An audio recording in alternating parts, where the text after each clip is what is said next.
The massive alien vessel hung in space like a predatory leviathan, its hull scarred from countless battles across the galaxy. Within its cavernous throne room, Lord Crexthal towered over the assembled captives, his 6 eyes blazing with fury. The reptilian warlord's voice boomed through the chamber, each word dripping with venom. "Who dared slay my champion?"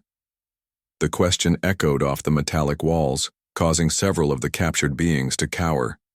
Representatives from a dozen species, Zephyrians, with their crystalline features, the insectoid Vraktar, even proud Altarian warriors, all kept their heads bowed in terrified silence. Cadet Mino Reyes stood among the human prisoners, her heart hammering against her ribs. At barely 19, she was the youngest member of the diplomatic escort that had been seized during what was supposed to be a peaceful first contact mission. Her dark hair was matted with sweat, her standard-issue uniform torn from the brutal capture, but her brown eyes burned with defiance.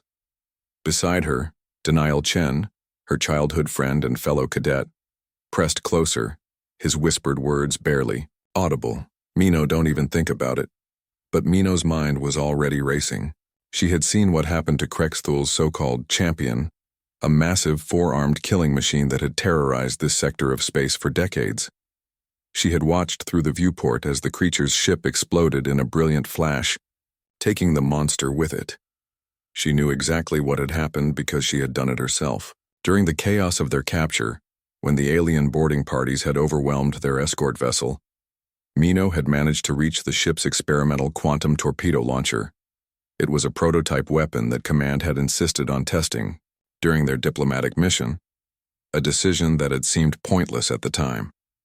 The champion's vessel had been closing in for the kill when Mino fired. The quantum torpedo had punched through the creature's shields like they were paper, destabilizing its reactor core. The resulting explosion had lit up space like a newborn star. Now Lord Crexthal paced before his captives, his massive form casting shadows across the chamber.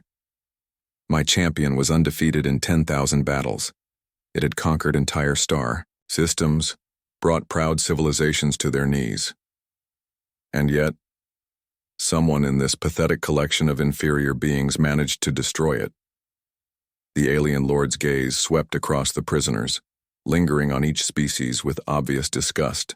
"Perhaps it was you, Zephyrian. Your people are known for their technological tricks." The crystalline being's light flickered with terror. "No, my lord.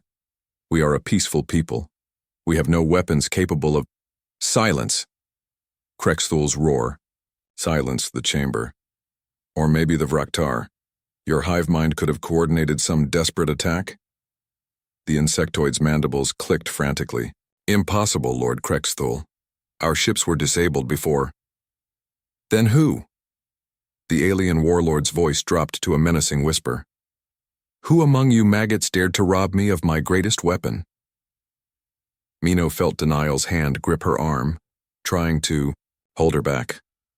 She could hear the fear in his breathing, could sense the terror radiating from every prisoner in the chamber.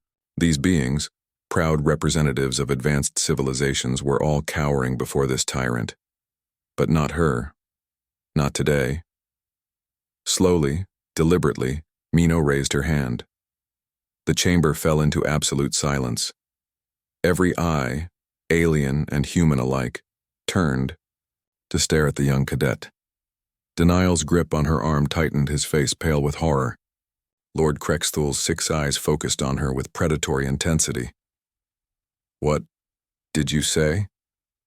"I didn't say anything," Mino replied, her voice steady despite the trembling in her legs. "I raised my hand because it was me. I killed your champion." A collective gasp rippled through the assembled prisoners. Several aliens actually took steps away from her, as if proximity to the human might doom them all. Crexthal's massive head tilted, studying her with the curiosity of a scientist examining an interesting specimen. "You? A mere child? You destroyed Gorthmak the Unsurpassed? If that's what you called that oversized lizard with delusions of grandeur, then yes." Mino stepped forward, ignoring Denial's desperate attempt to pull her back. "One shot from our quantum torpedo went through your champion's shields like they weren't even there." The alien lord's laugh was like grinding metal. Impossible. You're barely more than a hatchling. What could a primitive human know of warfare? Mino smiled, and there was ice in her expression. We know enough. Your champion spent so long fighting civilized species, beings who follow rules of war, who hesitate to use their deadliest weapons on living creatures. But humans? She shook her head. We've been killing each other with increasingly creative methods for millennia. When something threatens our people, we don't hesitate. We don't show mercy, we just eliminate the threat. Krexthul leaned forward, his massive form towering over her. And now you think to threaten me, little human? No threats necessary, Mino replied calmly. You asked who killed your champion. I answered. What you do with that information is up to you. For a long moment, the chamber remained silent. Then, unexpectedly, Krexthul began to laugh, a sound like grinding stone that filled the entire space. Remarkable, he wheezed. Absolutely remarkable. The galaxy's most feared predator, defeated by a human child who wasn't even trying to be a warrior. His laughter subsided, replaced by something that might have been respect. Perhaps I have been hunting the wrong prey all these years. Denial stepped up beside Mino, his fear overcome by loyalty. She's not alone in this. Other human prisoners began to move forward as well, forming a protective circle around their youngest member. Even some of the alien captives seemed to draw courage from the young cadet's defiance. Lord Krexthul observed this display with obvious fascination. Yes, he murmured. Perhaps it is time to reconsider what species truly deserves to inherit the stars.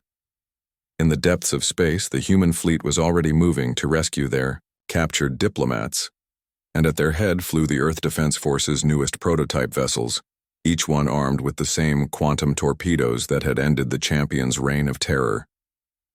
Humanity had announced itself to the galaxy in the most human way possible, by accidentally picking a fight with its most dangerous predator and winning.